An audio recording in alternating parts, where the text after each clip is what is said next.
Where go? All Okay, Miss right. Cynthia, tossing it over to you. Have a lot of Yay. material to get through. So We excited. do. I am really excited for this, in case you can't tell by the smile on my face this morning. And I am really excited to see all of the faces and the pictures and the names of those of you who are joining this morning, because we've got a lot of good stuff to share with you. And I think the smaller the group, usually the more information the people gain. So I'm kind of glad that we have a small group here on the front end watching on the live. I know this is going to be shown on the Juneteenth website. So those of you that are watching on the replay, hopefully you'll be able to gain something as well. But those of you that are joining us this morning, bright and early, we've got some good, fun stuff in store for you. Now, I will say this before I jump in and before I go too far. I like to keep things interactive so that I can know where you are, and it helps me to meet you where you are and deliver information that helps you learn the best. And so there's going to be some times when I ask on you to share some information with the rest of the group. And I'll just leave it at that. Gabrielle probably knows what's coming. I feel like she has an idea because she's been in some sessions with me before. But just know that I value your input and I value your feedback. And that is going to make this session that much stronger. So, with that, welcome to Becoming the Life Cycle of a Book Idea. Today, we're going to talk about, of course, the life cycle of a book idea. We'll also talk about a story arc, what it is, and why it's important as you start to get writing and start to draft your manuscript and your first draft of that manuscript. And then we'll do some things that will help you to get started in your writing today. That being said, one of the things that I do in my idea to editor sessions with folks is to welcome them to their opus journey. And your opus journey is simply a great work that you are creating.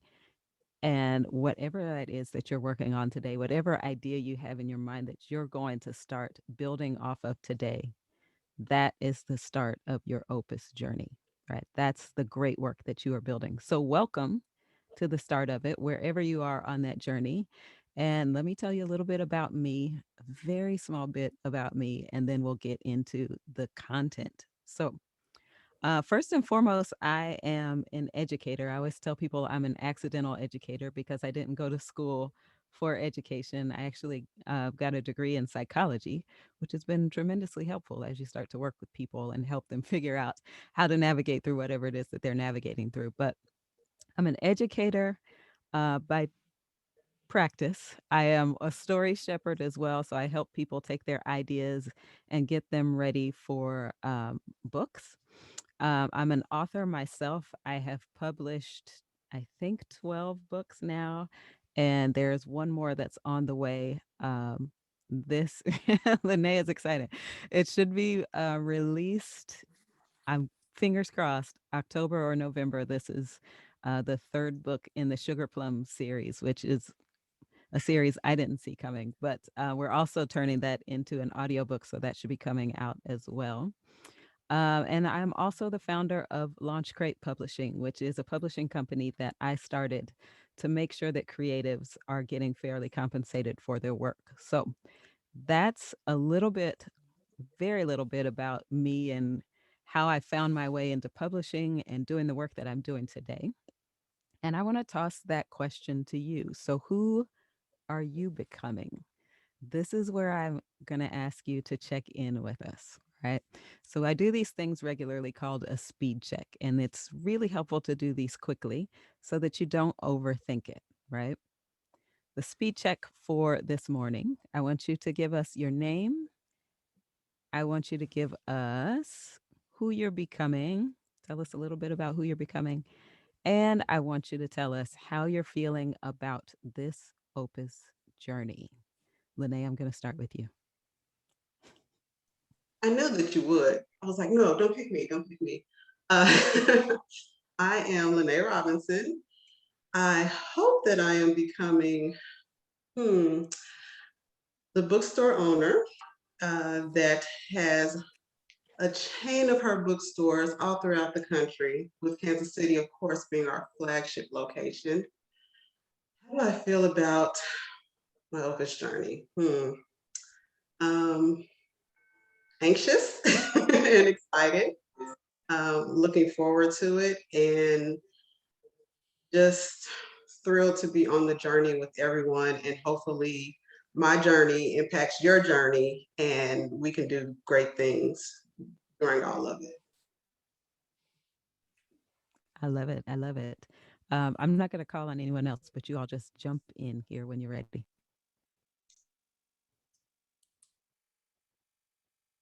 I'm ready. My name is Mary Baird Tetweiler. I'm a grandmother with a story to tell and stories that I've stored.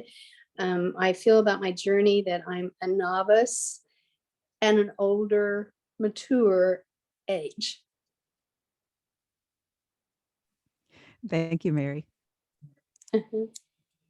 Hi guys, my name is Lakin. Honestly, I think I'm still confused about who I'm becoming. I think in college I like had an idea of like who I was gonna be, but now I'm still trying to navigate and figure out life. How I'm feeling about my Opus journey, I'm a little anxious, but I'm optimistic. I like that, anxious but optimistic. That's dope. Also, still trying to figure out who I'm becoming clearly because my path has shifted so many times. And I feel like that's probably just part of being human, honestly. Thank you, Lakin.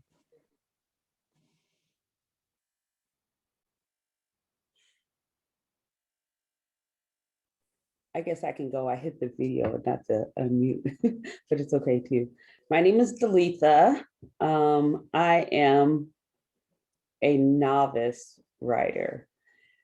My desire is to inspire young people. I've done that a little physically, but I want to leave my footprint somehow, because just speaking of it is just the words that people hear. If there's writing, then someone can say, hey, Dalitha did that, and she's spoken to me this way, and have that. So that is my desire. I'm becoming all of this is my faith journey. And so I'm just becoming that person to lean on faith and not of my own, and I know there's so much in me that I just want to get out somewhere. So I'm happy about just this process. Thank you. You said Dalitha. Did I say that correctly? Yes, that's correct, Dalitha. Awesome. Dalitha, that is so beautiful. And such a hard journey to lean on, right? To lean on that faith and to trust something Indeed. outside of our own understanding. So, whew, I'm with you on that. I love it. Thank you. My name is Gabrielle Radford. I am becoming a better Gabrielle, and I am hopeful about my journey. I love it. So much optimism in this group. That is truly going to serve you well in whatever you do, whether it is writing or whether it's figuring out who you're becoming, or leaning on faith, or helping your grandchildren navigate through life, or your children navigate through life, or becoming the best bookstore owner that you can be in your chain of bookstores. We're speaking that into existence, Lene. Awesome.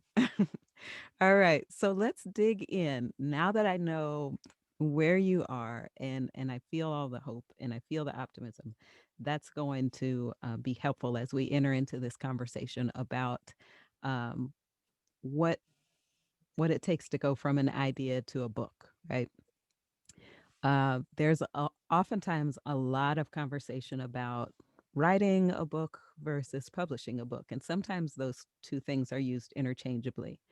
Um, and they might seem very similar, but we're talking about the difference between um, a process versus an outcome, right? And of the two, which one of these is the process and which of these is the outcome? And anybody can answer that one.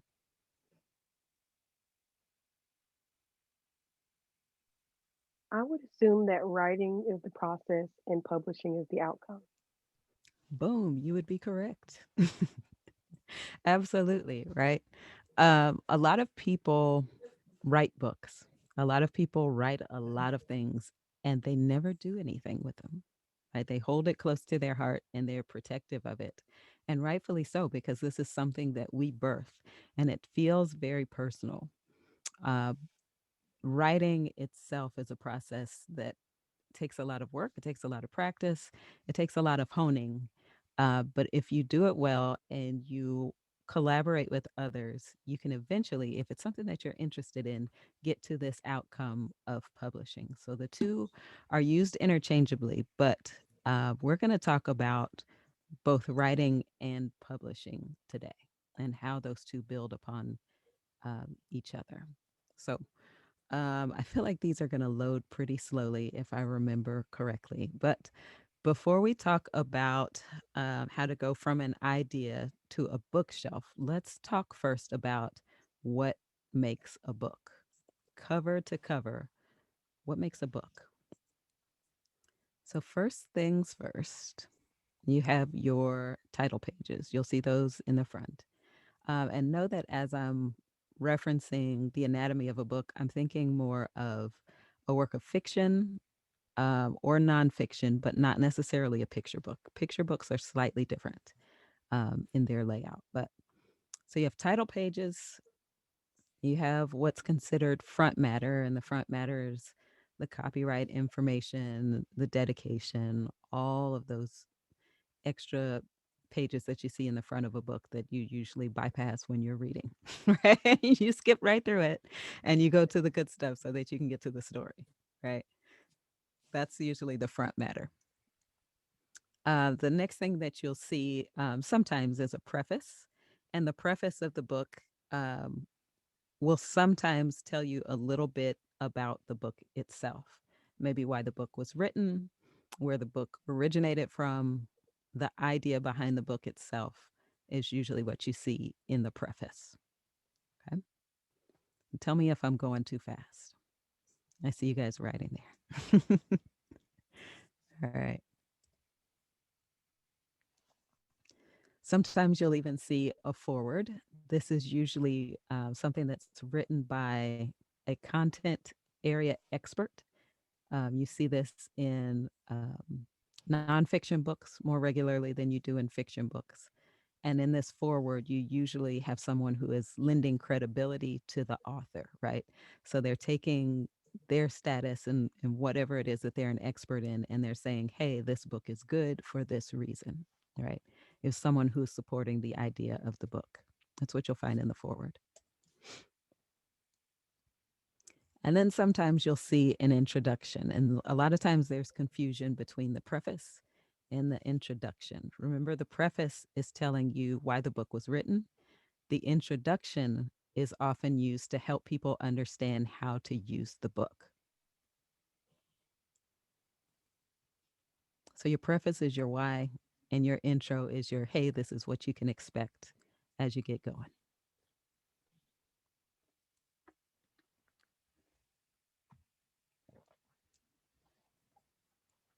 Okay. Then you get into the fun stuff and the different chapters.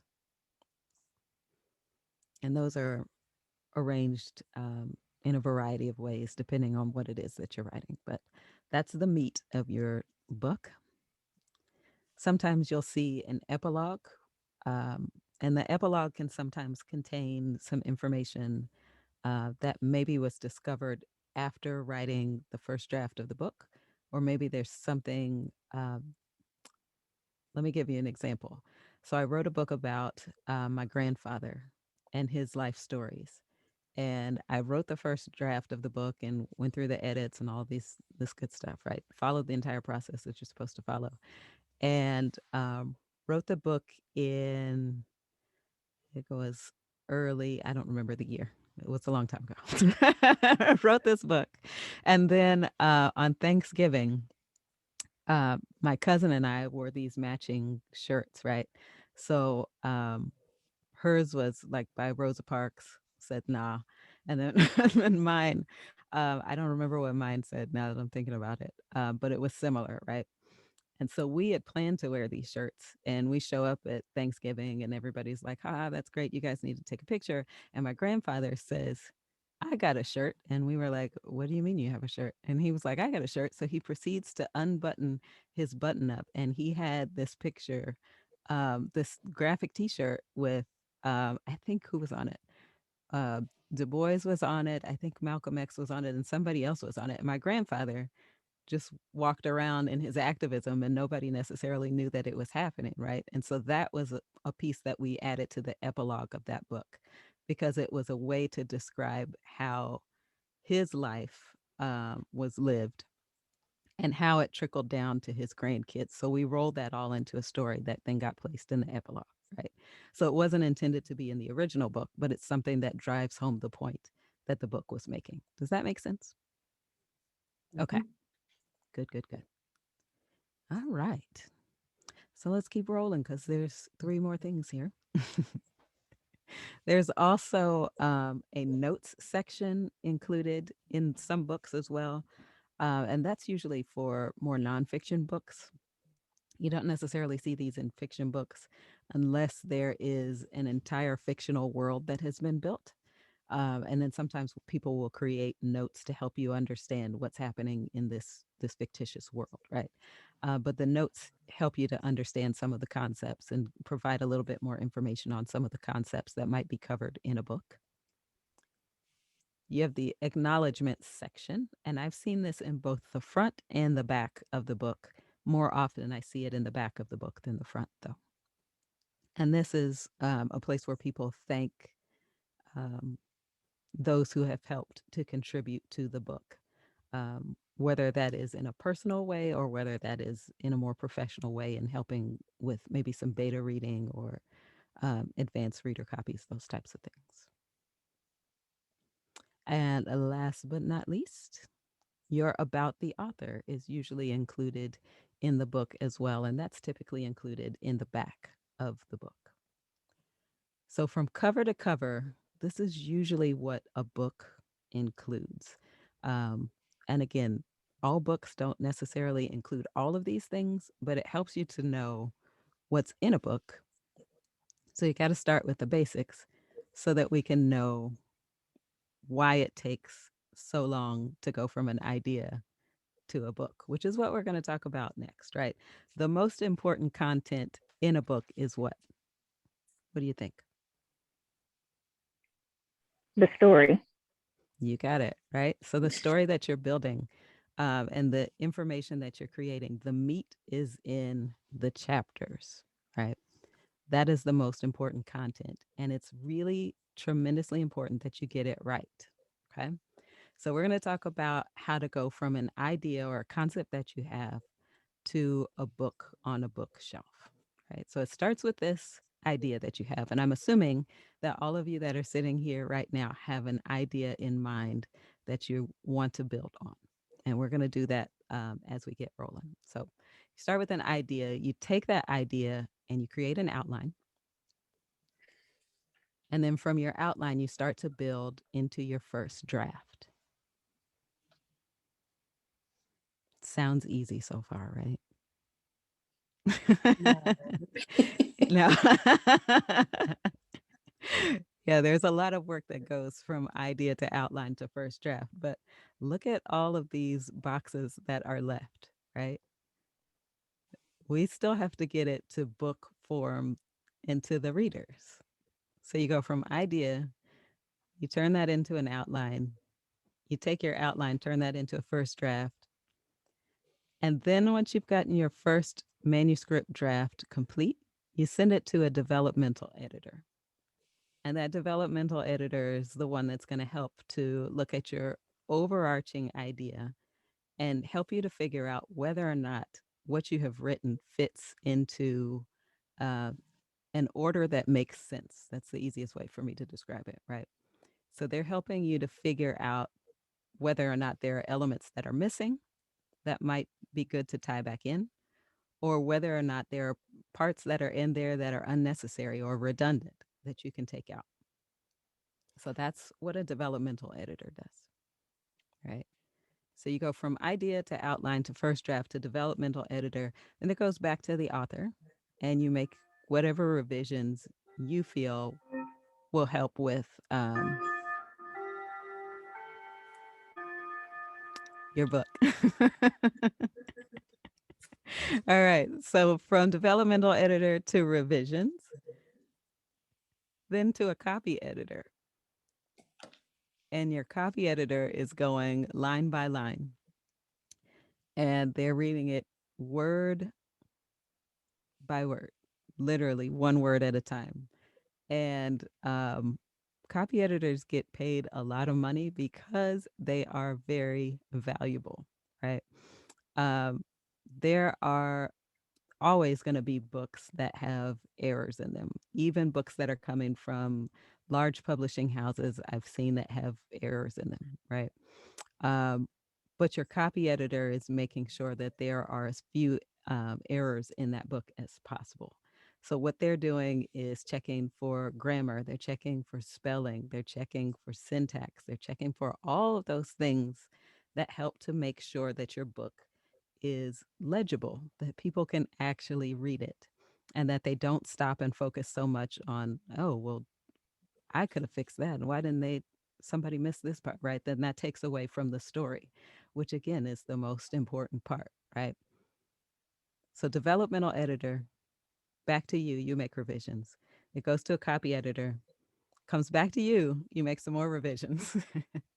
And truth be told, this process could continue back and forth for a while until your manuscript is good.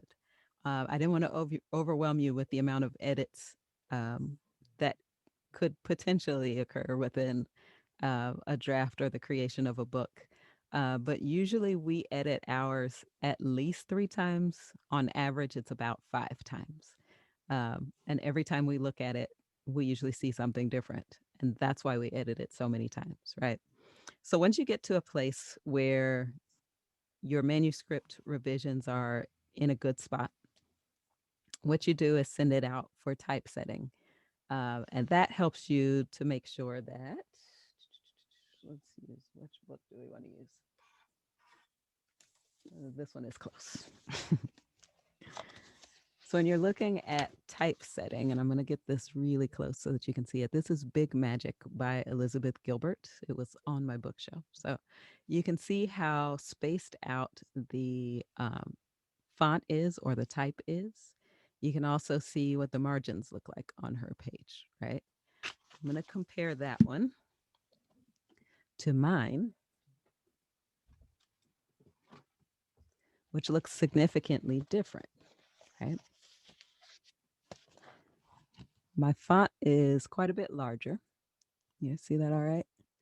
My margins are a little bit wider, and there's more space in between the lines for me. For me, it's important that it's easy to read, which is why mine has been laid out like this, right? When you look at Big Magic, it's different because what they're trying to do is to minimize the number of pages, because the more pages you have, the cheaper it is to print the book, which maximizes your profit, right? So a lot of times you'll see publishers that have books that have really small typesetting, like the font is tiny, tiny, tiny, which means they can get more words on a page. And that means that they end up printing fewer pages in the book, which means it's cheaper for them to print, and they end up putting more money in their pocket. For me, it's more important that it's easily readable for those who are reading the book. And if that means then it costs us a few more cents per copy to print the book, then my priority is on the reader. So depending on what your priority is, it might change what typesetting looks like for you. But that's what typesetting is, and that's why you see it vary from book to book. Once they've figured out what the typesetting is, you'll go to the book designer who will figure out what your chapter headings look like, what your sections look like, if there are different sections in the book. They get all of that designed and arranged. And then once that's done, they'll send it to the cover artist who will get your cover design ready for marketing, which is important, right? So once you have your cover design ready to go, that's usually when you see people do a cover reveal. And once your cover is ready to go, you can also set your pre-order up as well for the book. So that's why this process flows in this order and why it's so important for it to go in this order, right? The sooner you can nail down your cover design and the interior design of your book, the sooner you can get your marketing plan together, which is tremendously important because marketing the book is what makes it available for people to see. If you don't see a book, you don't know that it exists. Nobody's going to buy it, right? Right. From there, we go to beta readers and to people who are doing early reviews.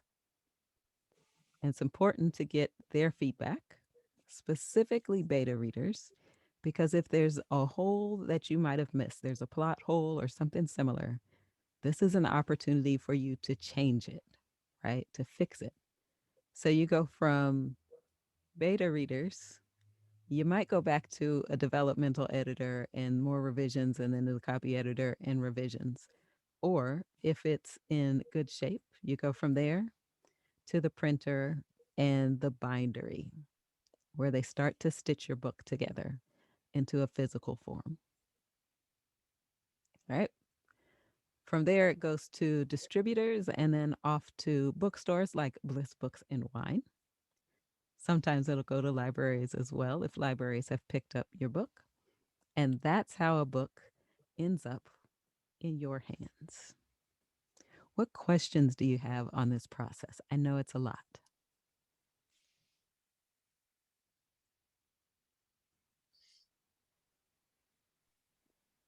I guess for me, like developmental editors and copy editors, how would you find them? That's a great question. For me, so far, they've all been word of mouth, which has been helpful. There are quite a few that are here in the Kansas City area that are really good, and quite a few that try to partner with folks like Bliss Books and Wine and LaunchCrate and some of the other independent publishing companies that are here. If you're just starting out, um, the Independent Book Publishing Association, IBPA, lists editors. So that's a good place to start. And if there's a specific genre that you have in mind, it can help to reach out to some of the independent publishers or even like Bliss Books and Wine. So if you had a question about a specific genre and an editor that can help with that, I would be a good resource to help with that. There are also a lot of conversations taking place on Clubhouse. They have different publishing groups and writers and author groups. And that's how we heard about a lot of people as well. And we just make connections through there and then take it offline. But that seems to be a big space right now. It is.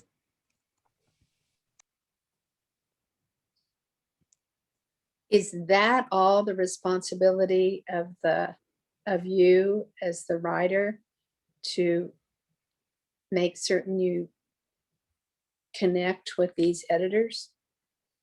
So it depends on how you're interested in publishing, right? So if you're interested in publishing this yourself, then all of this responsibility would fall on you to find and or outsource um, these different services, right? If you're working with a publisher, oftentimes the publishing house itself, small and large, will have different editors that they work with to help with the revisions and help guide you through that as an author.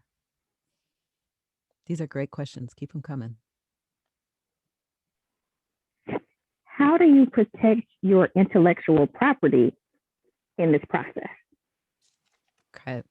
That's a great question. And it's one that I see a lot of authors are concerned about. Um, what I know about this area is that once you write it, you officially own the copyright on it, right? You can submit the official copyright after the book is done. But usually, what I tell people is not only to save a copy of it themselves, but email a copy to themselves, like email a PDF file of it. That way, you have record that it's yours, that has a date on it, that has your information, has all the content that you have in there. So if something comes up, uh, and I haven't seen this come up, but it doesn't mean it's not happening. If something comes up where someone has taken your work and plagiarized it and sold it as their own, or marketed it as their own, you at least have proof of the date that you wrote it, um, and what the content is that you have yourself. So does that help? Mhm. Okay. Great question. What other questions do you have? How long does this process usually take? I know it varies, but what's the range-ish? Ooh. Okay. So depending on how much time you can put into the writing and the revisions, and depending on who's on your team for typesetting and book design and cover design and all of that, this process can take anywhere from 2 months to 2 years, sometimes longer than 2 years. Yeah. Oh, oh no, I just gave it away. Good questions. Good questions. Yeah, this is most often a slow process, but sometimes you can, depending on where you are in the process, you can move a little bit faster. Any other questions on this? I think you're referring mainly to chapter books, but if you're writing a children's book, is it best to not contact an illustrator to do your own illustrations, or to contract that out, have your publisher find someone to do the illustrations? I think so. If you're seeking a publisher, I know publishers who don't want anything that's illustrated. Um, I, on the other hand, am open to seeing what has already been done in terms of illustrations, because if they are good, and I've seen some illustrations that have come through that are really good, that are ready to move forward with, then you know you don't have to reinvent the wheel. But there's a possibility that what you see is strong illustrations, and what the publisher sees as strong illustrations don't necessarily marry, and then you're starting that process over again. So it varies. That's a tough question to answer. Okay, keep them coming. These are all good questions. I love them. Okay, nothing else? Good. Then we're going to take a quick opportunity to pivot.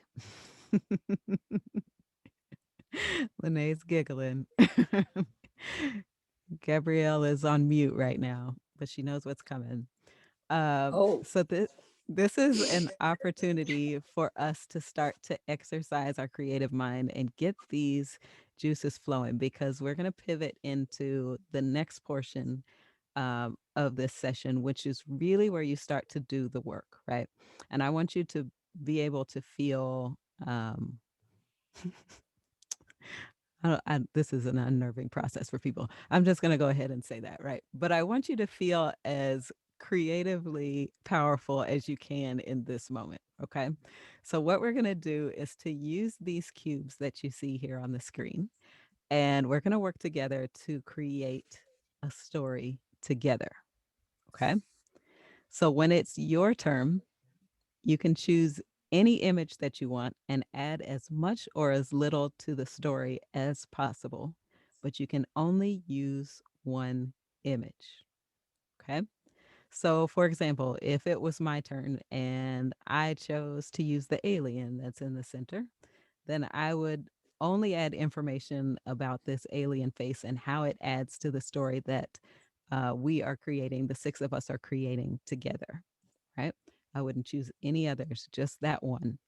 And then when I pause, the next person is going to jump in. All right. Does that make sense before we get started? Okay, good. So Sorry about we my are talk. going. Oh. We're Sorry. going to, I'll get us started. And let's see, there's 6 of us total and 9 cubes, right? Okay, that means a few of us are going to go twice. All right, so I'll get us started and then we'll go, Lene, I'll just go by the order that's on my screen here. Lene will follow me. Mary, you'll follow Lene. Lakin, you'll follow Mary. Delitha, you'll follow Lakin. Gabrielle, you'll follow Delitha. And Gabrielle, I'll follow you. And we'll just go right back in until we finish the story. Sound good? All right, y'all ready? Lene said no. All right, let me check it out here. Let's jump in here. All right. Once upon a time, I decided to go on a stroll through the woods. It had just finished raining, and the smell of dew was ever present. As I walked deeper and deeper into the forest and the trees got taller and taller, I was just able to make out a rainbow that stretched across the sky in the distance.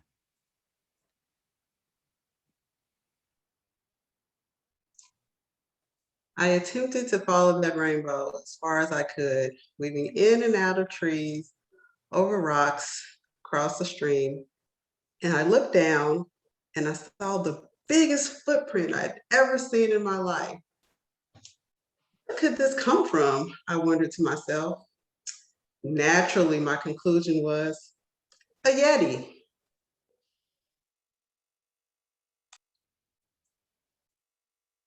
As I pondered my thoughts, I thought where the path might lead if I go another way.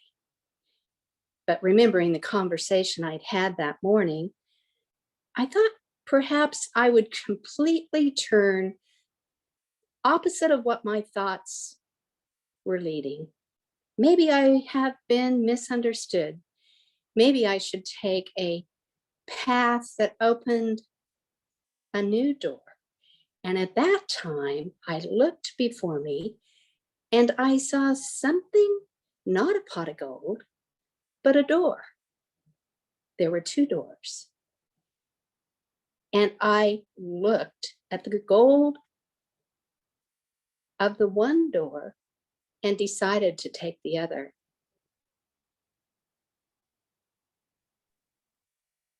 As I opened this door, were you finished, Miss Mary? As I opened the door with this gold rim around, I peeked inside. Inside was this glowing figure that many would have been afraid of. But I found some type of calm as I looked into his deep black eyes. It was a strange alien. And as he reached out to me, he said, "My name is Jerome." And he said, "I am here to be your friend."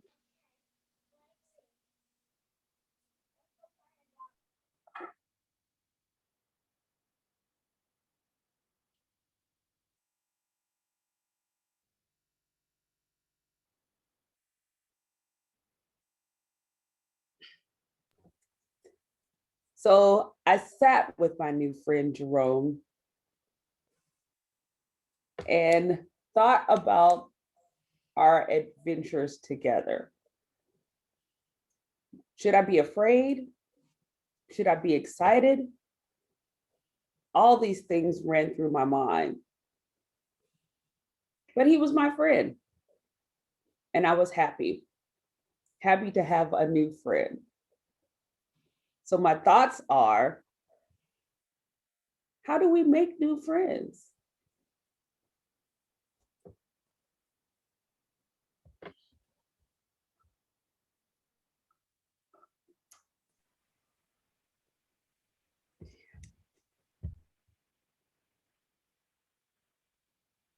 That's it for me. Okay. At that point, a bug crawled out from the corner. It was no ordinary bug. It was orange and purple, and it spoke. I'll be your friend, it said. I don't know how it read my mind, but I didn't care. All I wanted to do was run. Oh, man.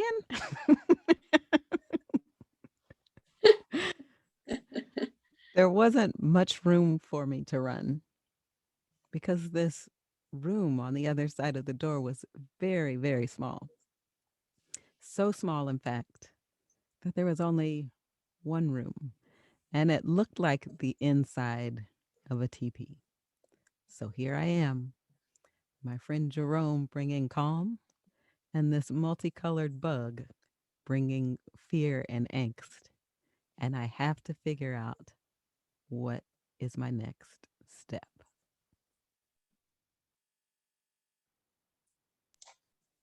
As I sit there in this room inside of a teepee with my new buddy Jerome and this crazy orange beetle, I sit and think within myself, what are my thoughts? Happy? Am I sad? Am I scared? Am I just content? I don't know what to think. All I know is that I'm present in this moment.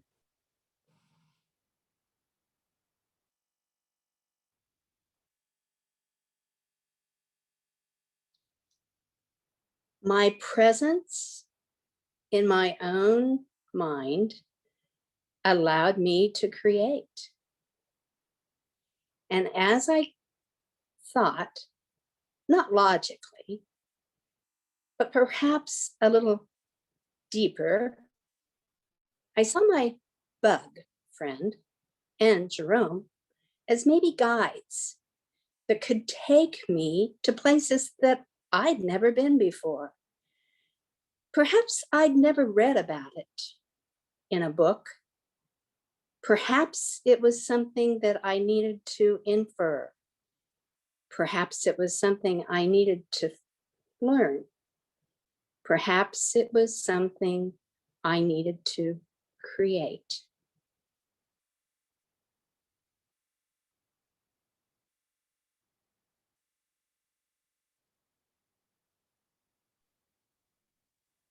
Did we use all of them? I think we got them, right? Fantastic. How was this process? Anxious. Yeah. Mm-hmm. You get me each and every time. Every time. And every time you continue to excel. I love that we brought in these different themes, right? So we're talking about calm and tranquility. We're talking about friendship and discovery. We're talking about fear and anxiety, right? All of these different elements that were woven throughout this story are all human elements, right? They're all also, I might add, elements that might come out along your opus journey as you start to write, which is interesting. Usually when we do this process with people, we see that they create a story that is the exact story that they need to help them to start to process whatever it is that they're going through at that moment, right? Whether they are just starting out on the journey or whether they are deep in the process and in what we call the mucky middle of their writing process. But this story that you all created is one that we could literally take and turn into a story that would get people to think about a lot of different things, a lot of different topics, right? Okay, final thoughts on how we feel about this process. This is why I sell other people's books. And it's kind of nerve-wracking to like think on your toes and also try to figure out how to continue on the story that someone else was sharing. Like Yeah, I got to a point where I was like, oh, like this is hard. Like I was completely stumped. yeah. I thought about many of the other blocks, but then when it came to mine, I'm like, I'm not ready. I'm not ready. Yeah, I found yeah. myself losing my train of thought and thinking, which person, which square am I talking about? Mm-hmm. Anybody Because else my do that? imagination was going. Yeah, yeah. So often we as humans are used to controlling the process, right? Right. And Dalitha, you talked about this earlier, and getting in the habit of leaning on something else and trusting and leaning in faith, right? That's what writing is all about. And that's why I love doing this with other people, right? So as you start to write, you can control and manipulate your world. But when you give it over to somebody else, like a developmental editor or a copy editor, it's now no longer just your work because you're creating something that is now meant for other people, right? And if you can keep that in mind as you start to write, that will help you to lose some of that anxiety and some of that desire to control and keep it in this tiny little house, right? And expand it to a neighborhood that works for other people. Okay. So that's what we're going to talk about next is how to get in a space where we can start to think about the reader and not just your journey as a writer, right? So we're going to start to talk about the story arc and what that looks like. And I want to start by talking about this concept of adding depth. So as you're writing, you want to create the best story possible for your reader. And that means weaving a powerful story throughout your book. These two photos here are of the same thing, but what's different about them?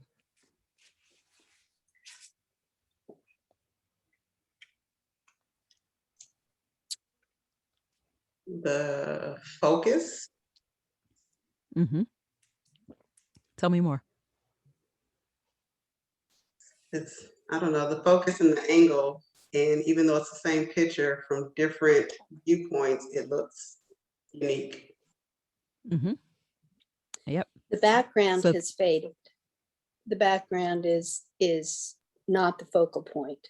It's yep. the first three candles that you're focusing on and wondering what's in the distance. Mm-hmm. Who are we focusing on? Everyone or just a few? You know, Mm-hmm. if I mean, it can be the ones in the front, or are we wondering what's happening in the back? You know, so what is the focus? Yep. I love it. All of those are true about the story that you create, right? You have to answer those questions so that you're creating the most powerful story possible. Am I adding sub stories to all of these other auxiliary characters, or am I focusing on the journey of the two main characters, right? Will these other elements add to the story or will they take away from the story? Are they adding to the picture or does the picture need to zoom in on just these handful of people, right? Or just this main concept? That's what you need to think about as you start to write. Okay. I want you to think about this picture here, or these three pictures here. And out of these three images, which one is most often used in American culture? Notice I said American culture to depict what life's journey looks like.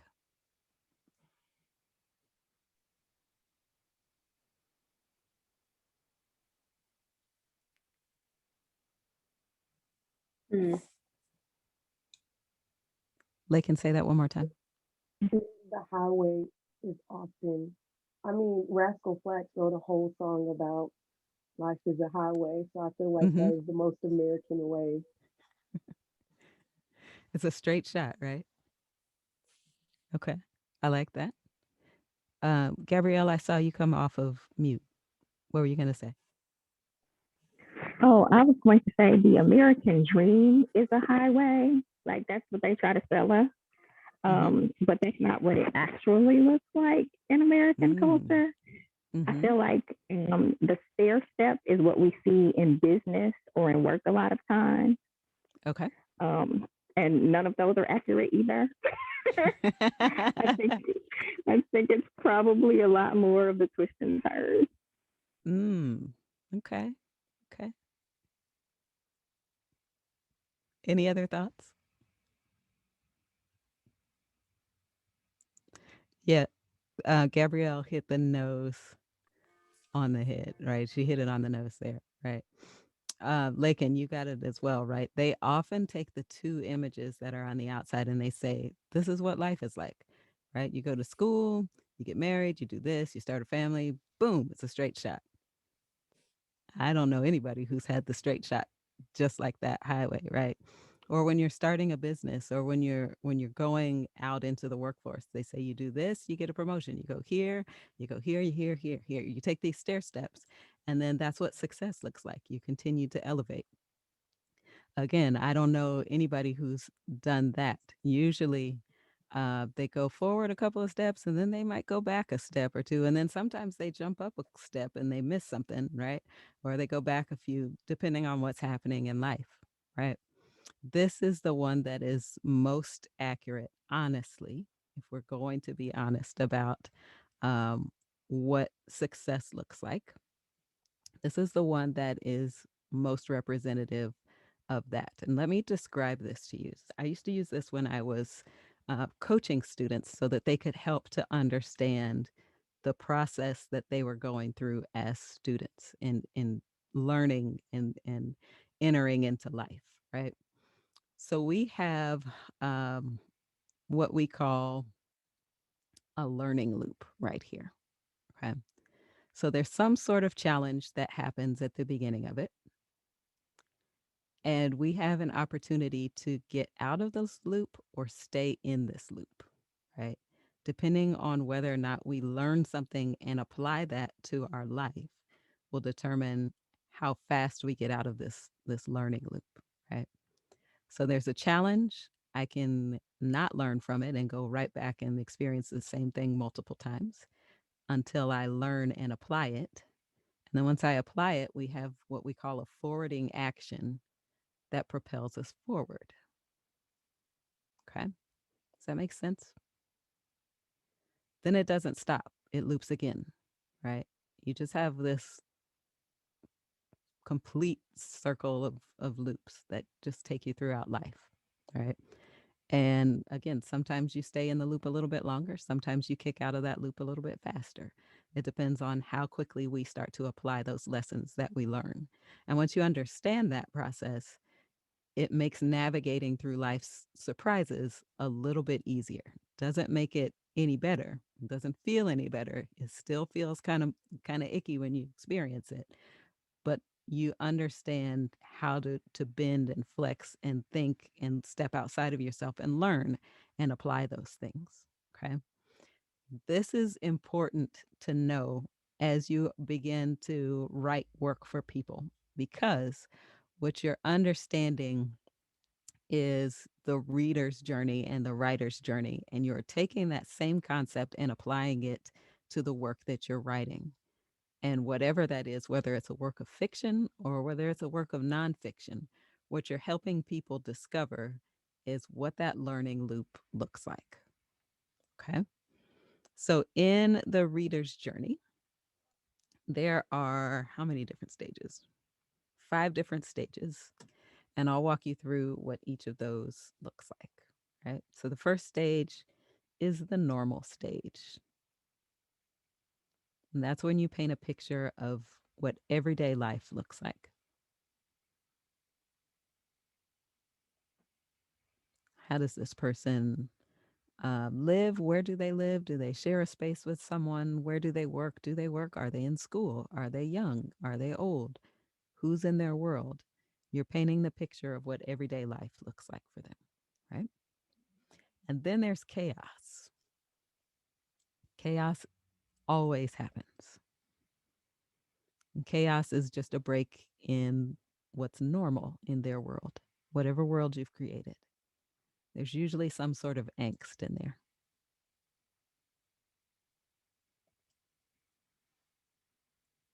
After chaos comes the trial.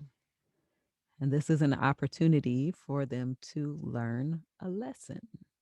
Remember, we talked about that learning loop? How long they stay in the chaos and the trial or that loop depends on how long it takes them to learn the lesson. And once they've learned that lesson and they kick into the forwarding action stage, that's when they enter into this new world. So that's what the world looks like now after they have applied whatever lesson they learned from chaos.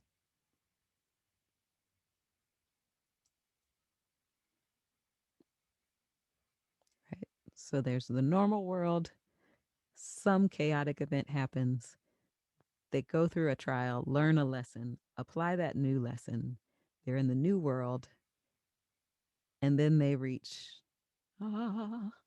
fulfillment.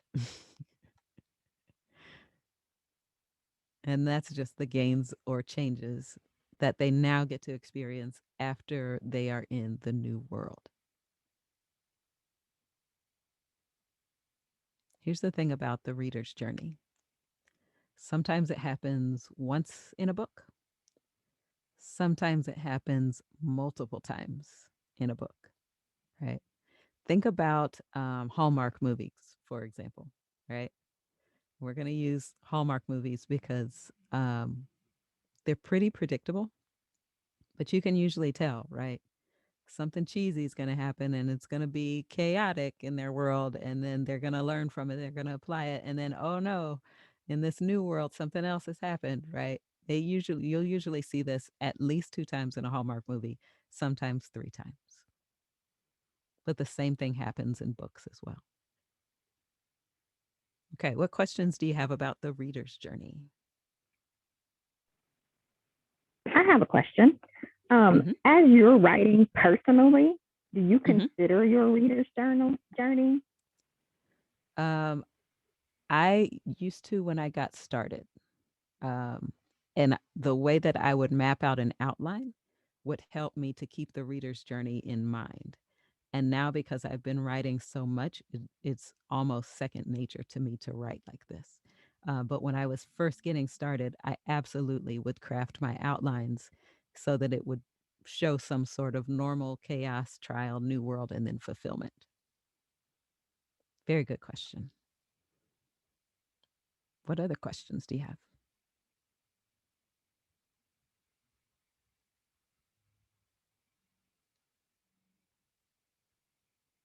None? Okay. It's that educator coming out of me. All right. Okay. Could I have a volunteer to read this quote out loud for me?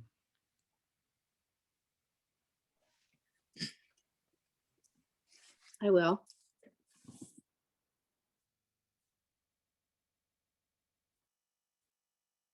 Close the door. Write with no one looking over your shoulder. Don't try to figure out what other people want to hear from you.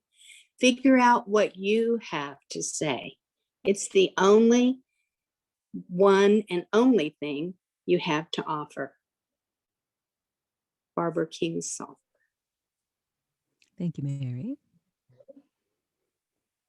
So what do y'all think about this? What do you feel after hearing this quote or reading this quote? What is it telling you?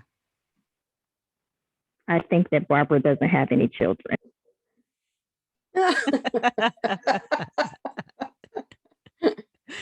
Yep. Or maybe they're old enough that she can lock them out of the room.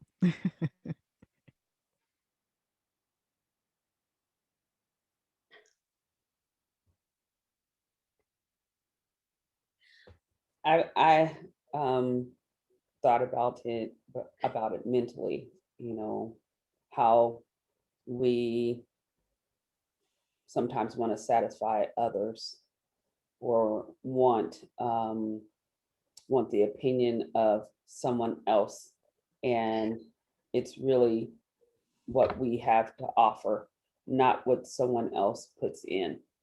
But I like the children thing too. I love that. I like the children. Oh, I'm sorry. Excuse me. Go ahead. I like the children's theme also, but I also think sometimes inwardly perfectionism, you begin to doubt yourself and you hate to make mistakes. So you try to think, well, what would other people want to happen? I think that's a real roadblock. Absolutely. I think with you also talking about like the reader's journey, like last slide, will want to write something that the reader would be happy with. And it's like while we are writing for the reader's journey, we don't, it should still be our own voice and what we want to happen. So it's about them writing along on what we're telling and not what they want to happen. Absolutely.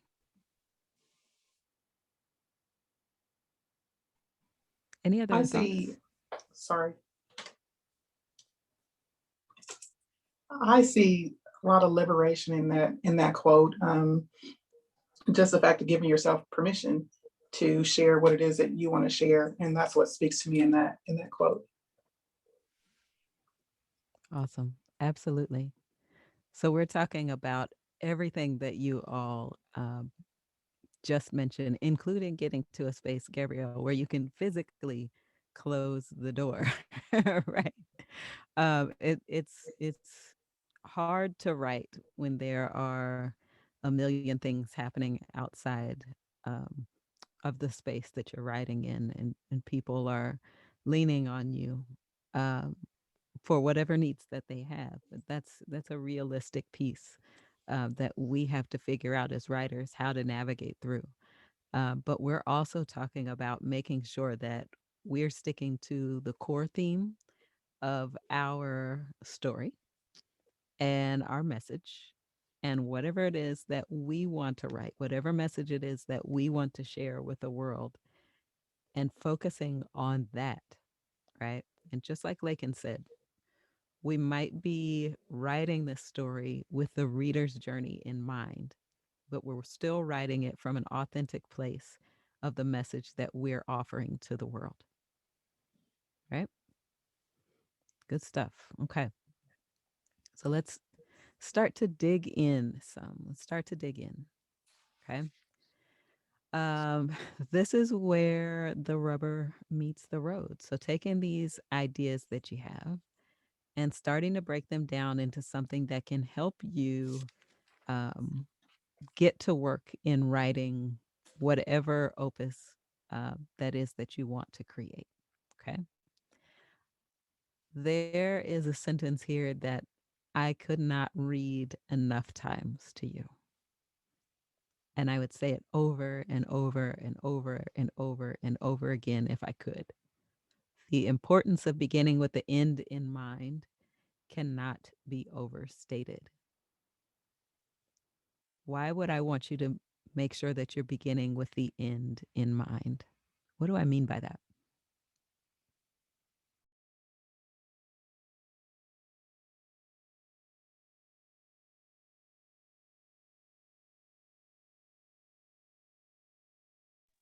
I think maybe it holds you true to your purpose, the message that you want to have in your piece.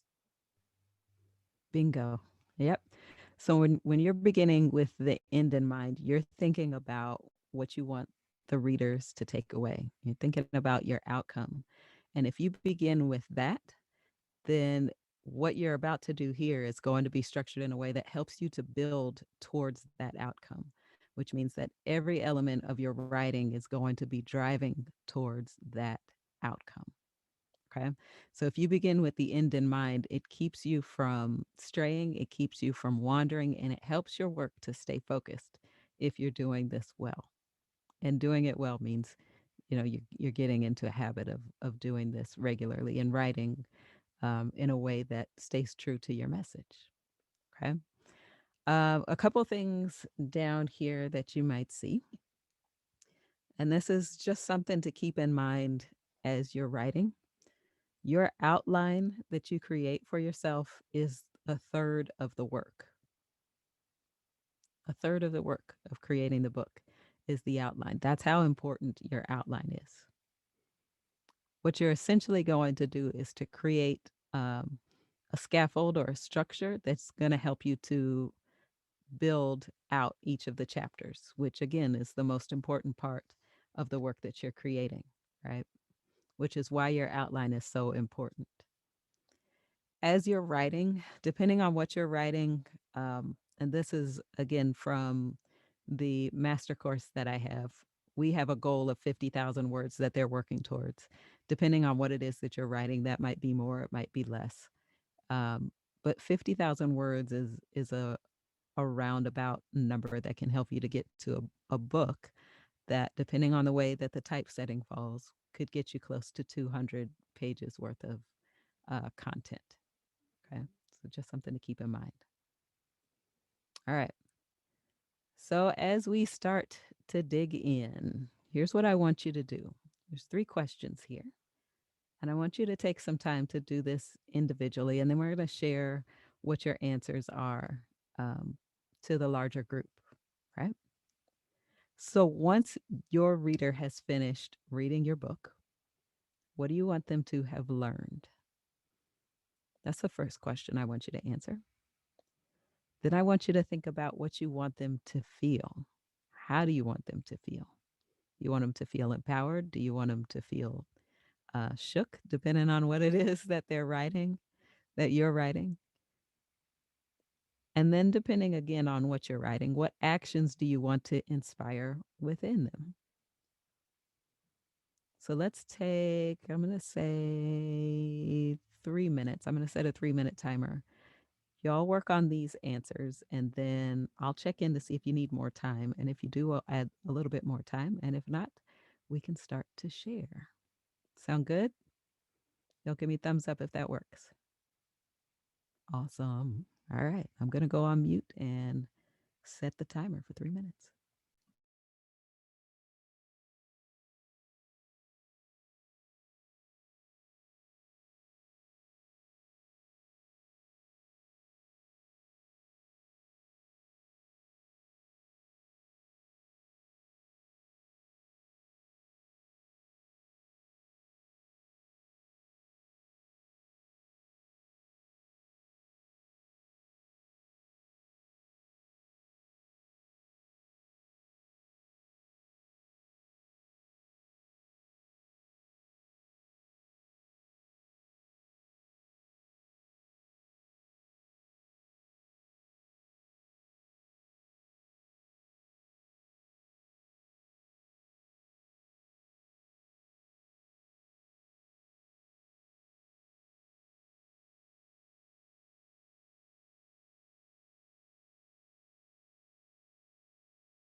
There's about 1 minute left. 1 minute.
All right, our 3 minutes are up. Um, y'all give me thumbs up if another couple of minutes would be helpful for you. Ooh, looks like we're ready to go. All right.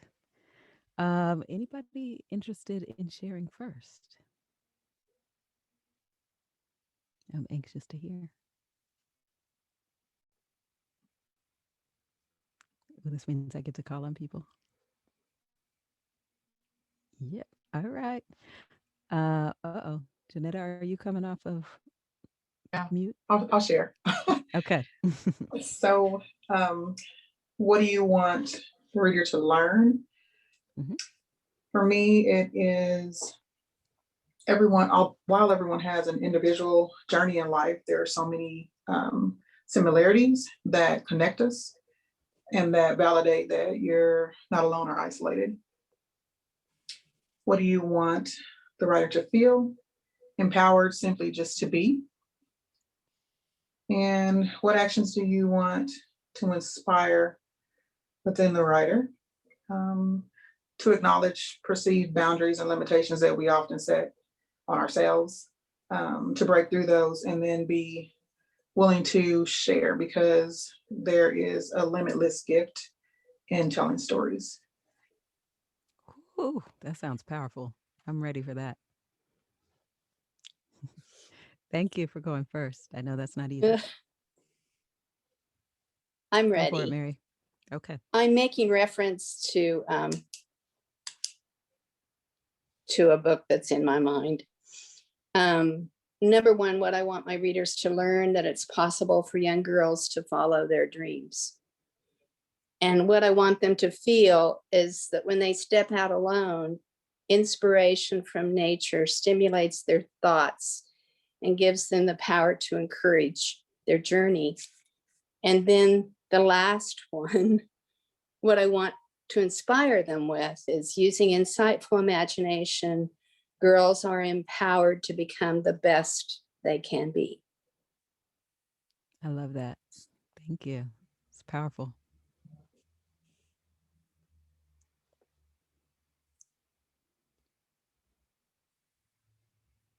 All right, y'all jump in.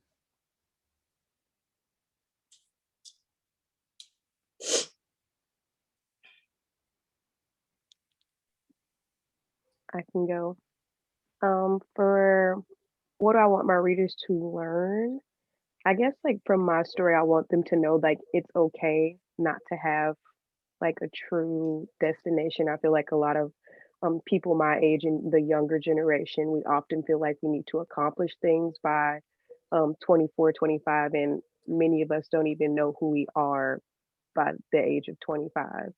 And so, like, kind of sharing that story with my generation, um, I would hope that they would feel comforted, but also more motivated to learn more about like who they are and what truly makes them happy and not what society says should make them happy. And then the actions that I hope that it inspires is more self-discovery as well as self-compassion, because I feel like we beat up on ourselves a lot more than our outside um, influences. And so I feel like if younger kids knew that, then they would kind of pull up off of the pressure on themselves, where they would still want to accomplish goals, but not at the destruction of their own mental health or themselves in the end. Man, y'all have some powerful stories that are on the way. I love it. Yeah, that is a much needed book, Lakin. I can't wait to read it. No pressure.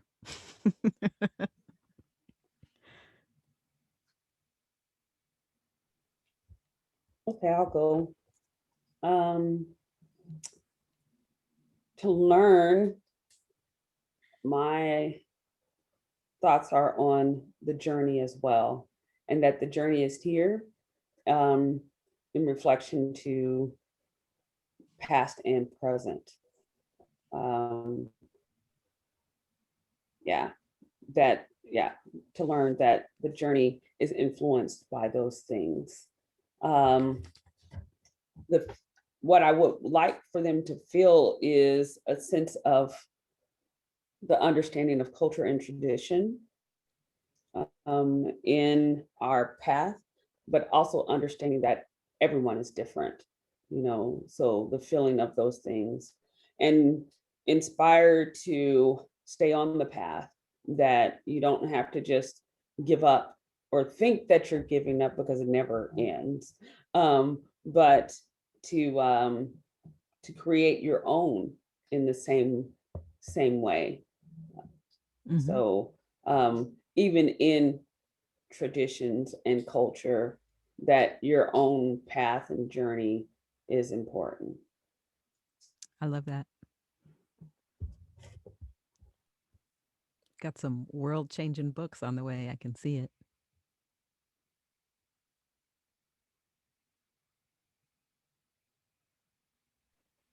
Okay, I can go. I want my reader to have learned the value of woman-to-woman relationships. I want them to feel empowered and connected, and I want them to be inspired to invest time and energy into developing relationships with other women. I love that. Oh my gosh. I just got goosebumps hearing that one, Gabrielle. Thank you for sharing that.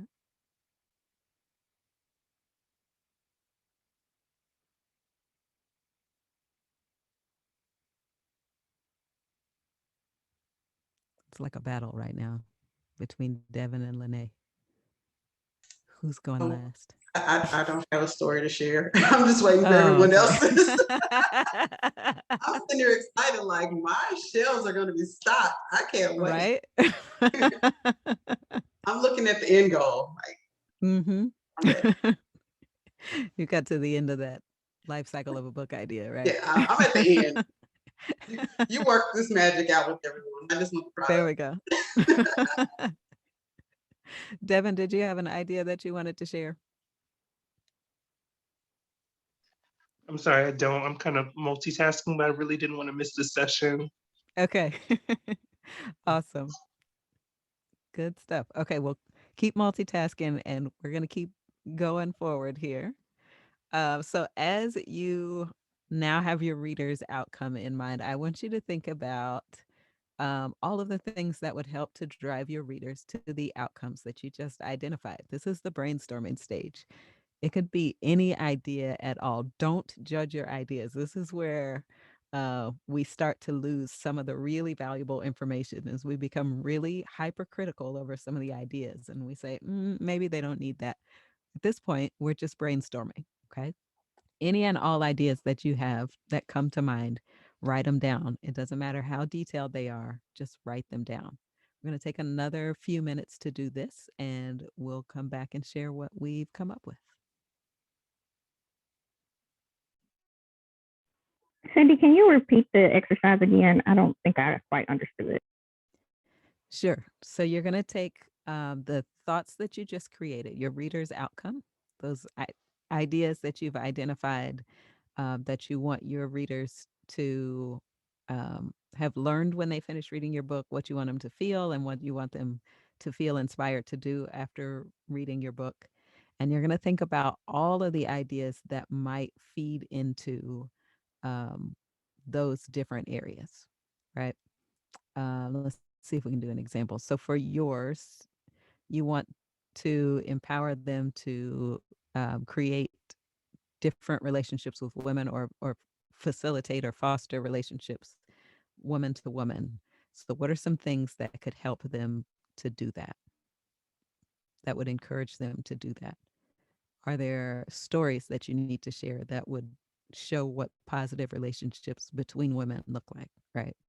Think about those types of things and then write those down. Does that help? Yes, thank you. You got it. You guys just got some bonus time because I haven't started the timer yet. Keep it going.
Sorry, y'all, that's my timer. All right, 3 minutes I is love up. that song.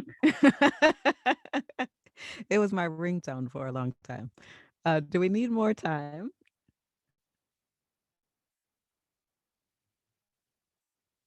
Okay, we're good to go. I'm seeing. Share what you have so far. I know that's not a lot of time to brainstorm, and there's probably more ideas that you could add, but I want to be mindful of the time that we have left, and I want to make sure that I leave some time for questions. So, what do you have so far?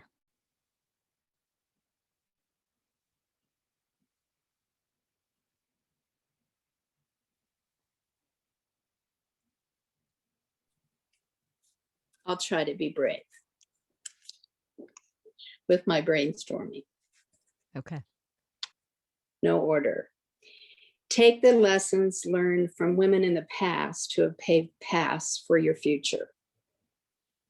The animals are spiritual guides. Listen to them. Watch for them along your way.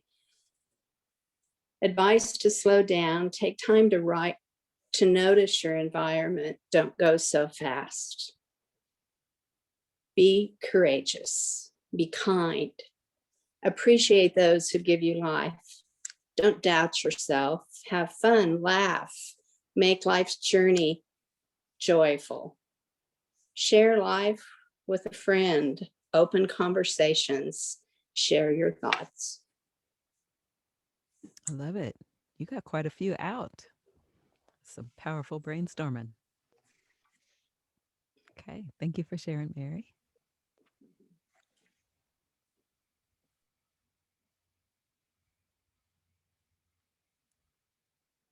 It's like double dutch right now.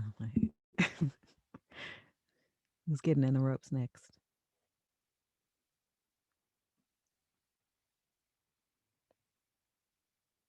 I'm going to ask Lene to call on people. So you'll make them hate me. Okay. Let's go, Gabrielle. All right. Okay. Think of all the things that would help drive your readers to the outcomes you identify. So I just came up with ideas for women to get together and talk. So book club meetups, professional development, mentor circles, accountability groups, retreats, open conversations, multi-generational conversations. Yeah, That's those it. are all great. Don't say that's it like that's not powerful. Those were all great, and they'll all help you as you start to enter into the next step, which we'll get to in a second. But Lene, who's next? Delete.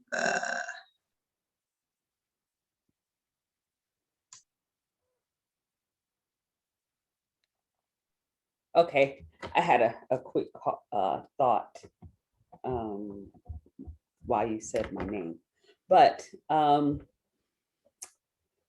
let's see, to help your readers to drive out the outcomes you identify. So what I kind of jotted down in this brainstorming process is I just kind of took notes on each point. So to learn, I would definitely want them to understand, let's see, understanding your first understanding. So that's kind of weird because in this book, in my mind, it goes through a process and it may go through it. I haven't ironed it down just yet, if it's years or if it's just a time frame, but understanding that your first thought, or what influenced that first thought or that first understanding. And then the people that you meet along the way can change that understanding and how they influence you to receive this concept differently. And to kind of tie it all together, that it's okay to be creative.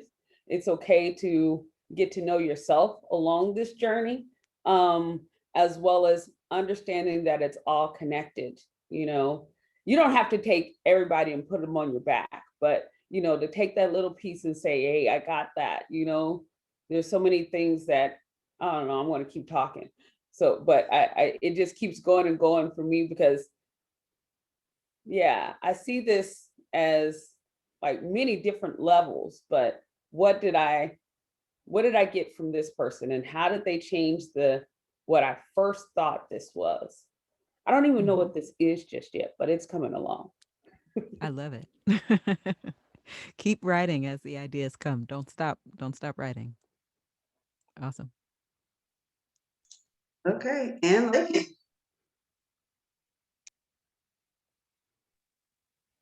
So some of the things that I wrote down were some of the women that influenced me, and some of like the different quotes and things that I heard. Like I couldn't write down Leslie Jones from SNL's entire quote, But I think that stuck with me the last year or so. But I remember there was an episode and she was kind of on the news part, and she was talking Mhm. about how like these young kids are always trying to accomplish and become something. She was like, Oprah didn't even become anything until she was like 34, 35. She was like, I'm still figuring myself out and I'm like 50 now. And so she was basically just kind of sharing that. And then I wrote down like being vulnerable about like my own experiences that I had like post graduation, um, like kind of sharing to slow down, taking moments for oneself, and then also like practicing what I preach. So like even though like I share these ideas, I also have to be doing these ideas. And I'm Mhm. like, it's easy to tell other people, but it's not always easy to take your own advice. Yeah. Ooh, those are good ideas. I love it. Okay, Miss Janetta, don't be hiding up there. And I she was was hoping hiding she on my would just screen. slide on through. Had Uh, Cynthia not called you, you would have made it because you were hiding on my screen. oh no.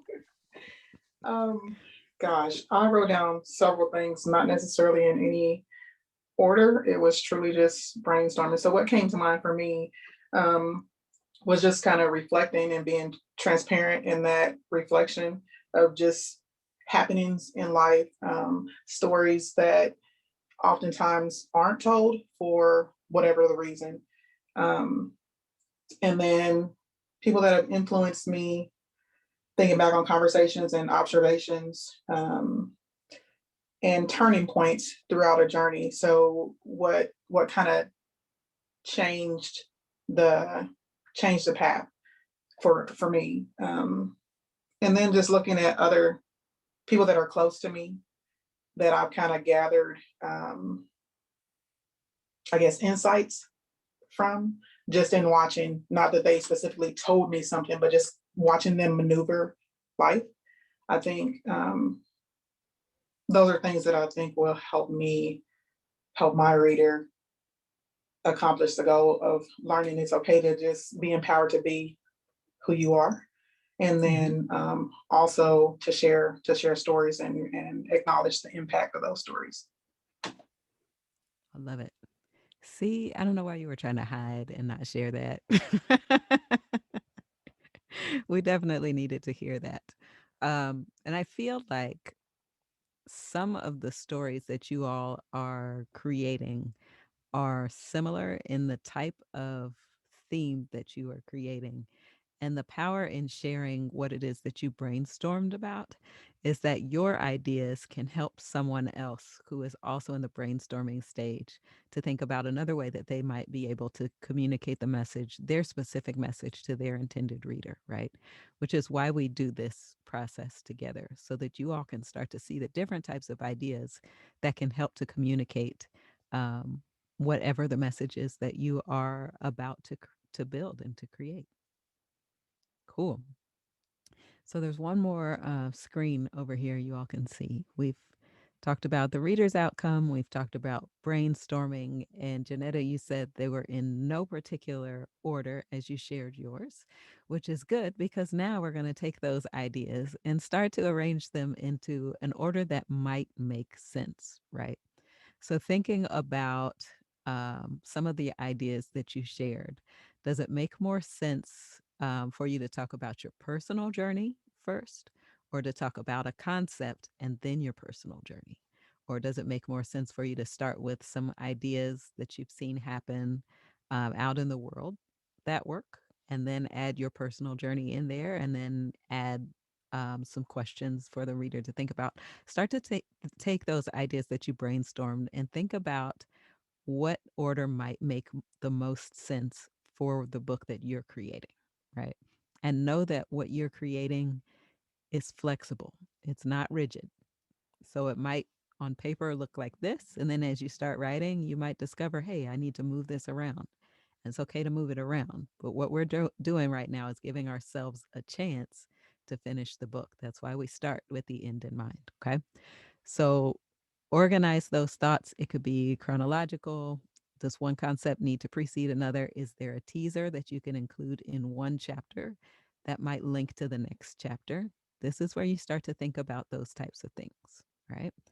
Any questions before I set our timer? All right, let's go.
There's about 30 seconds left. 30 seconds. Start wrapping up those thoughts.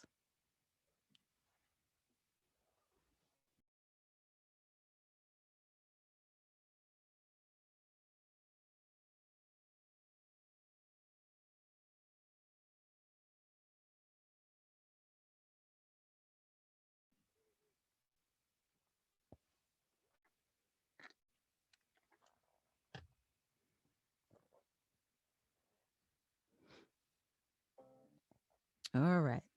Timer is done, and you may or may not have finished, but I want to hear where you are anyway. We can go in any order, and if nobody jumps in the ropes, I'm calling on Lene again. Well, geez, I don't know. Just go on and start. um, in my mind, I think to kind of start with a story that has this interlace with your concept, and maybe as you kind of delve into the concept part of it, giving some I don't really want to say research, but sort of research, factual information about the concept to help maybe increase awareness about that specific concept. And then kind of closing out with the story and the outcome or the impact of it, and a challenge and reflection for the reader. I love it.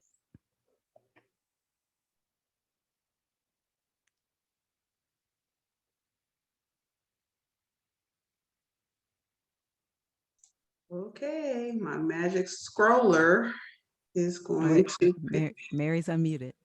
I Oh. did. I did unmute. The organization seemed to be a little more difficult. Here I go. First, slow down and think before taking out a loan on this journey. And then be sure and reflect on the paths that others have led and are open for you. Take an animal friend on the journey. Notice nature, the sounds, and the beauty on the path. Imagine seeing yourself in each possibility that you create. Be courageous in your journey.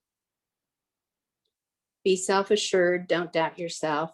Take time to be kind, help a friend. Appreciate those who gave you life. Go for it. I love it. It may have been more difficult, but I think you nailed it.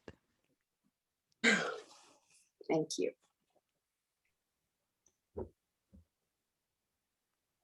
This process has been like really helpful with helping me brainstorm on the idea that I've been dealing with. So when it comes to if it should be chronological, and if this is more of a personal, or is it really my thoughts, or is it extremely fictional? So it's kind of made me really think on how that should be. So the things that I've kind of written just in this process right now goes back to me saying, this is my faith journey. So understanding what that means chronologically, and how that even comes back to it's all connected, or we're all connected, and the influences of those things. So I don't know if I really answered the question, but to me, it's in order that way, So yeah, I can see how. So like in my thoughts just in today, I thought about how this would be more of like elementary children. And now I can see how this can even go into like a middle school and young adult type of concept. So I think that it definitely can be progressive in age in the writing process. Very, very cool.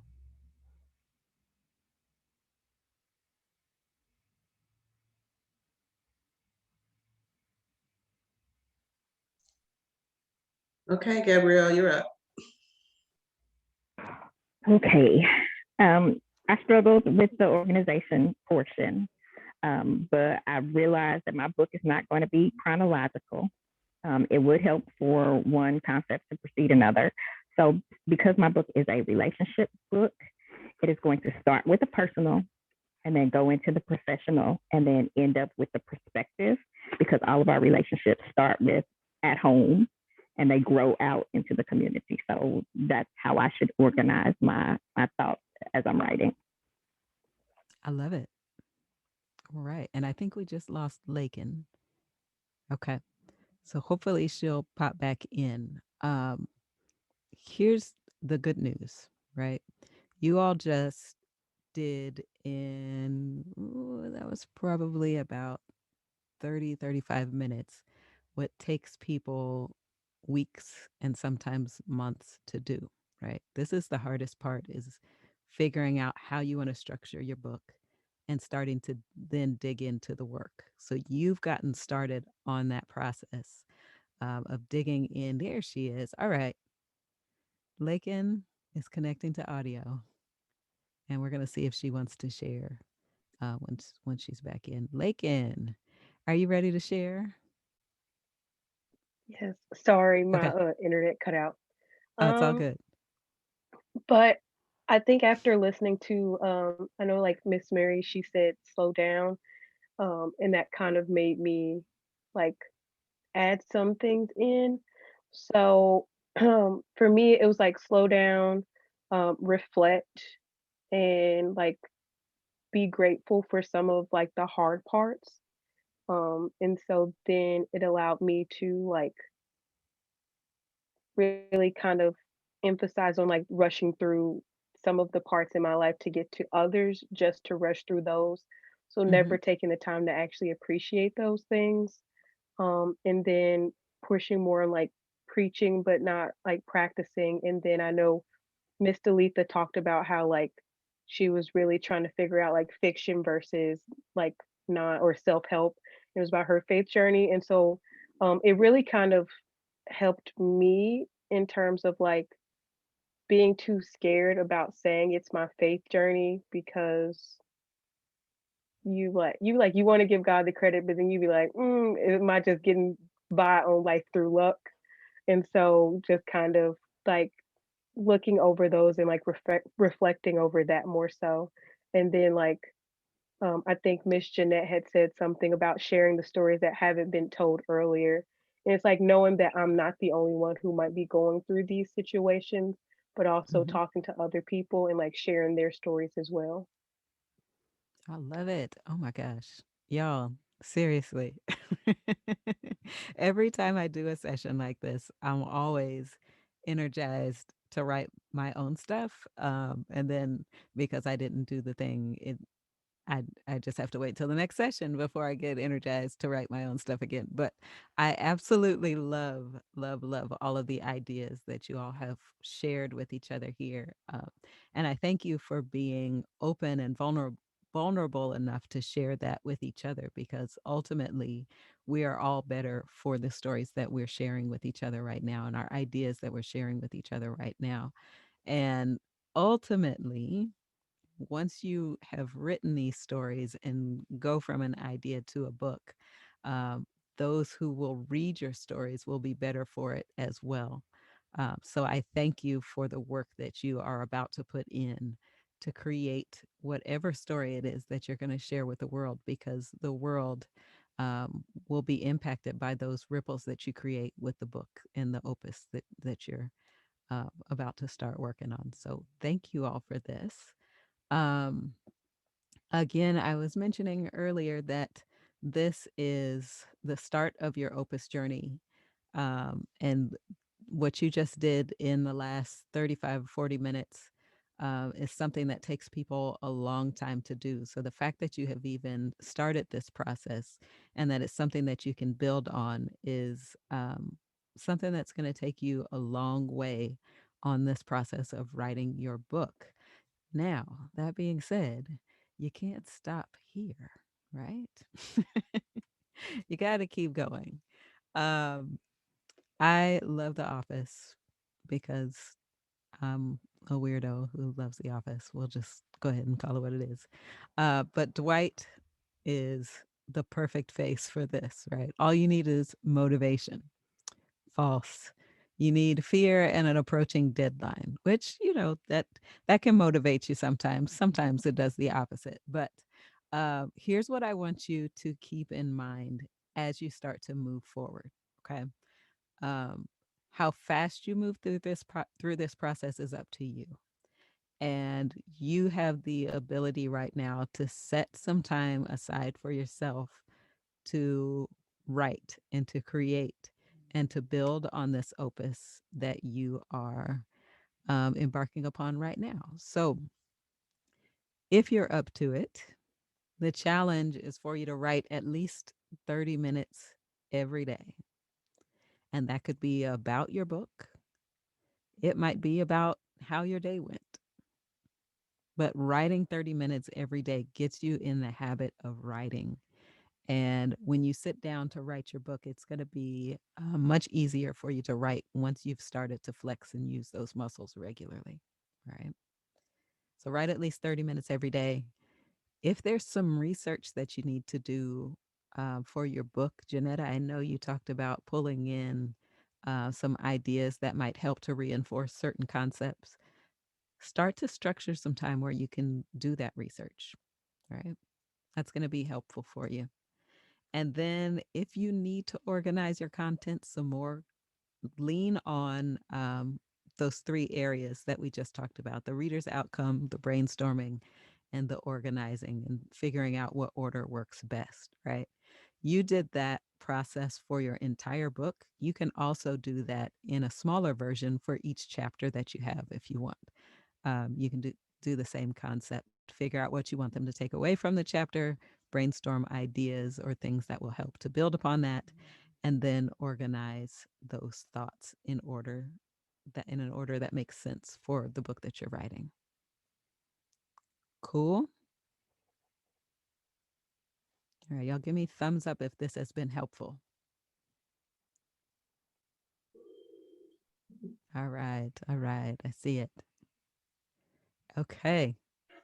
So Cynthia, I know this has been a lot of information for everyone. It was a lot of information for me. I'm not even writing a book. But it was very helpful to know about all the behind the scenes that happens to get the finished product that I like to see. So I know that you have master classes that you have for everyone to help them flush out their ideas more. And there's one coming up, correct? That's correct. There's one coming up on, we start August 26th. 8 weeks. Here's a taste of what you get in that 8 weeks, y'all. So we do the same type of thing to get started. We focus on foundations and exactly what you just did there, identifying the reader's outcome and building upon that. We talk about writing one chapter at a time, adding depth, getting unstuck, finishing strong, editing in reverse, getting another point of view, and then what to do with your manuscript and how to get it to an editor and what's next from there. So that's what it looks like in our 8-week course. And you all just did a super crash version of this course, ultra condensed in as much, we packed in as much as we could get in within our 2-hour window. But what questions do you have, comments, or smart remarks? I love to include that one in there as well.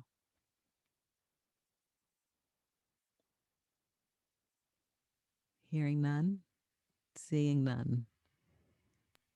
I just thank and appreciate this opportunity. This has been awesome. I really appreciate you. I'm glad that I came upon this on Facebook and blocked out the time to say that I'm going to be here. So this has been awesome. Thank you so much. Absolutely. I appreciate you all for sharing some time with me today and allowing me to spend some time with you.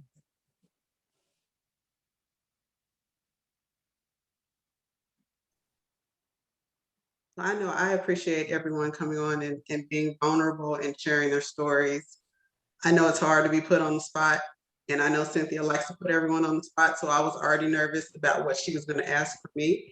So I applaud you all for sharing your ideas and telling us about your stories and being willing to work on them during this interactive workshop. So I appreciate you all and thank you for spending some time with us this morning.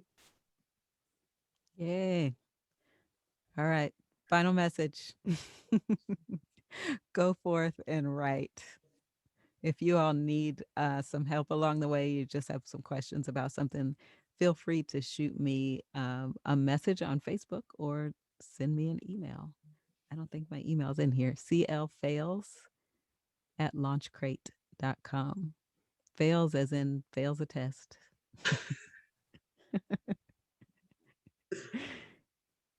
And then LaunchCrate, LaunchCrate.com. Wonderful. Any other questions or comments?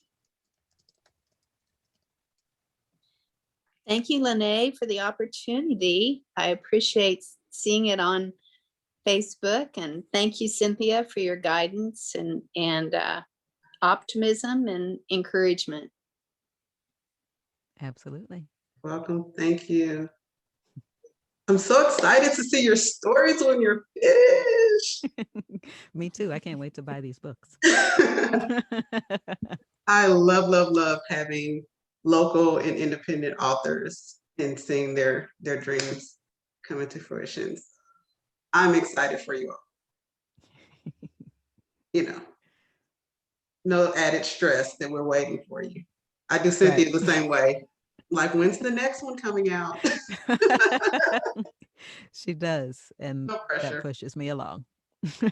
I write it down in my planner so she knows I mean business. Like, you told me you would be finished. It's all in love. Everybody needs an accountability partner, right? You all have been fantastic. Thank you so much. This was a lot of fun. And I am really, really, I'm not trying to put on pressure, but I am excited about the ideas that you have and that you're going to build upon. So keep me updated. I want to hear how they're coming. If you need a beta reader, find me. I absolutely want to read these. I'm available as well. So if you want to reach out to me, I am at info@blissbooksandwine.com. I will be happy to share any resources that I have. I always love working with Cynthia. I will pick her brain if I need to, but we're around if you guys need us. So just let us know. Absolutely. We're totally available. And with that, I will give you your Saturday back.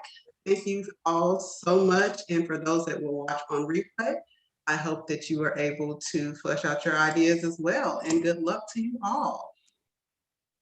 All right. Take care, everyone. Bye, y'all. Bye. Bye. Thanks so much. No problem. Thank you. Thank you.